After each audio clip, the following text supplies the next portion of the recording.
Tashi Dere, que tous vos vœux se réalisent.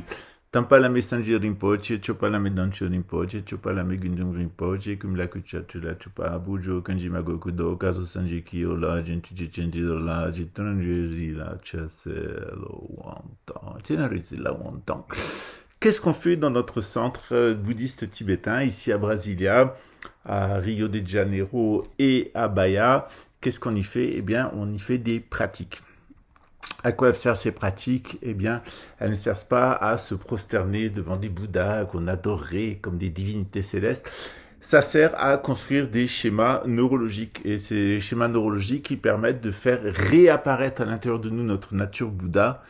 Qu'est-ce qu'elle est, cette nature Bouddha? Eh bien, elle est une intelligence omniprésente qui est capable de rentrer dans n'importe quel dispositif et de le comprendre. Elle est une confiance absolue à déraciner les montagnes. Elle est une compassion sans limite. Elle est une extrême clarté quant à soi-même et quant aux autres. Et puis, c'est aussi l'équanimité. Quoi qu'il arrive, on reste smile. Qu'est-ce que c'est que le contraire de la nature Bouddha? Eh bien, c'est l'ego qui pue. C'est l'ego qui pue la dualité. L'ego qui crée des ennemis, l'ego qui veut imposer sa volonté, l'ego qui ne se base que sur sa propre expérience, l'ego qui est formaliste, ça se fait comme ça, et l'ego évidemment qui est dans le sentimentalisme le plus absolu, ou l'ego qui est froid, ça, tout ça, c'est l'ego. Les Grecs avaient un vocabulaire pour parler de ces dysfonctionnements. Ils parlaient de mnémésis, quand on devient complètement ignorant, on oublie sa propre nature Bouddha. On va développer de la pornéia, des fausses images, des fausses représentations. Ça peut aller jusqu'à des pulsions sexuelles de détraqués, de pédophiles, d'incestueux, etc. Ça peut aussi de l'autre côté générer de la pharmakeia. La pharmakeia, c'est l'intoxication neurologique. Ça peut aller jusqu'à des prises de drogue, des prises de médicaments, des gens qui sont des dépressifs chroniques ou des gens qui sont des excités du ciboulot permanent et qui vont prendre des médocs. Ça peut être du café aussi, ça peut être tout ce qui est considéré comme un intoxicant neurologique. Le café, le thé, l'alcool, les drogues, etc., les médicaments, tout ça, c'est pas bon. Pourquoi? Parce que vous allez développer ce que les Grecs appellent la pharmakeia. Pour empêcher de développer de la pharmakeia, eh bien, on a une divinité, celle-ci, Mahastamaprapta. Cette divinité-là, elle bloque la pharmakeia. Puis on a une autre divinité qui est ici, je ne sais pas si vous la voyez bien, qui est Chenrezi. Et Chenrezi, il empêche la pornéia en nous rendant super compatissants. On ne fait pas le mal aux petits-enfants. Et on ne fait pas de mal aux dames, et on fait de mal à personne. Et puis, au-dessus, vous avez le Bouddha Amitabha, et lui, il incarne la conscience omniprésente, absolue. Il est absolument conscient de tout. Voilà ce qu'on fait dans notre centre. On fait des pratiques. Ces pratiques, c'est des textes avec des visualisations. Chaque visualisation correspond à une lettre, chaque visualisation correspond à un mantra, et chaque visualisation correspond à un petit voyage intérieur qu'on fait dans un paysage. C'est ça une pratique du bouddhisme tibétain. Ça sert à avoir des structures neurologiques stables. Ça crée des sortes de réflexes de Pavlov, ce qui fait que si un jour vous êtes confronté à des difficultés, vous n'allez pas réagir en fonction de vos mémoires, de vos traumatismes, de votre ego, etc. Vous allez réagir en fonction de la divinité, c'est-à-dire que vous allez vous comporter divinement au lieu de vous comporter diaboliquement ou mémoriellement. C'est ce qui fait la différence entre l'intellect et la mémoire. Ce qui fait qu'au lieu de réagir hormonalement, on va réagir électromagnétiquement. Et là, on rentre dans le domaine de la magie, parce que le bouddhisme tibétain, c'est de la magie blanche, de la bonne magie, ou la lupe barbatruc, qui peut changer votre vie en mieux. C'est à ça que je vous invite. Si vous avez envie de recevoir des initiations, si vous avez envie de faire les pratiques avec moi, je fais mes pratiques tous les jours. On fait aussi des pratiques en ligne, 1 ou 2 fois par semaine. Je fais la pratique avec vous. Je sais qu'il y a un certain nombre de personnes que ça aide beaucoup. Je fais aussi des pratiques aux personnes qui me le demandent pour pouvoir les aider.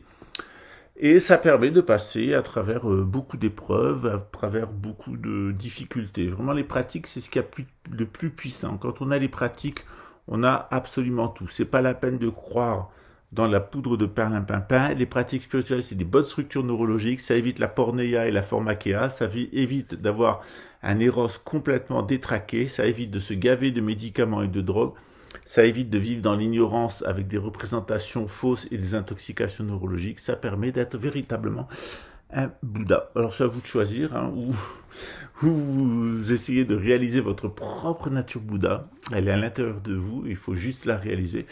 Ou vous vous laissez bercer par vos illusions, vos pulsions et vos pleurnicheries sentimentales, vos représentations erronées. Vous pouvez croire à la nation, à une fourreur, hein, parce que votre femme a la nation. Vous pouvez aussi croire dans la patrie, parce que vous imaginez que votre père a un droit sur le territoire. Dans le tibétain, on a évacué tout ça. Ce qui nous intéresse, c'est d'aller dans une terre pure après notre mort, ou même dans notre vie, en réalisant le corps d'arc-en-ciel. Et c'est à ça que je vous invite. N'hésitez pas à vous inscrire sur les fichiers du temple. Ça vous permet de recevoir des vidéos dédiées rien que pour vous. On a des groupes WhatsApp qui sont dédiés à ça. N'hésitez pas à contacter le secrétariat et on vous dira comment rentrer en contact avec nous. On a aussi un accompagnement individuel. L'accompagnement individuel, c'est 1 heure par semaine avec moi en accompagnement individuel et 1 heure avec un professeur de yoga. Donc, on a un petit package avec 2 heures par semaine, 1 heure avec moi de thérapie. On discute ensemble, on voit comment vous aider à vous soutenir et vous sortir des difficultés et je fais des pratiques pour vous. Et on a un professeur de yoga qui va vous donner 1 heure de yoga par jour. Ça peut être 2 fois une demi-heure. C'est en direct et c'est vous qui êtes le seul élève et le seul interlocuteur et ce n'est pas enregistré. Voilà. Je vous souhaite le meilleur pour la suite et puis on se retrouve peut-être bientôt pour un accompagnement personnel, pour des cours ou tout simplement pour le plaisir. Ciao, hasta vista, baby.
On va débunker les Khazars. Les Khazars, ça n'existe pas. C'est la secte Arifnu. Il est contre Kringi. Les Khazars, ça n'existe pas. Les Khazars, ça n'existe pas. Les Khazars, ça n'existe pas. Les Khazars, ça n'existe pas.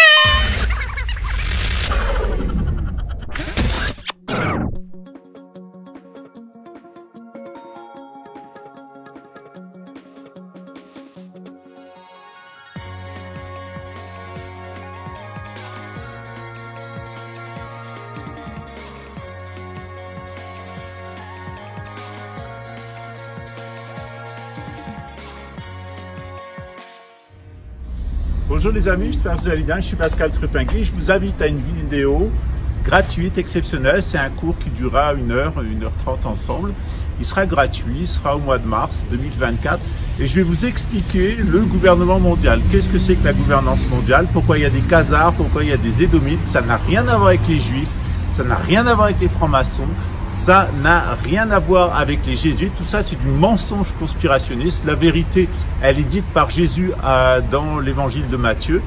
Jésus nous annonce très clairement la donne de cette gouvernance mondiale et de l'enjeu de Jérusalem. Je vous invite à cette vidéo gratuite. Elle aura lieu au mois de mars. Et puis, on en profite pour faire quelques jolies vues de Brasilia, au Brésil, qui est une ville vraiment exceptionnelle que je vous invite à voir parce qu'elle est classée au patrimoine mondial de l'UNESCO et il y a ici une architecture véritablement exceptionnelle. À mon avis, pour avoir un peu voyagé, c'est la plus belle ville d'Amérique du Sud. À bientôt, ciao.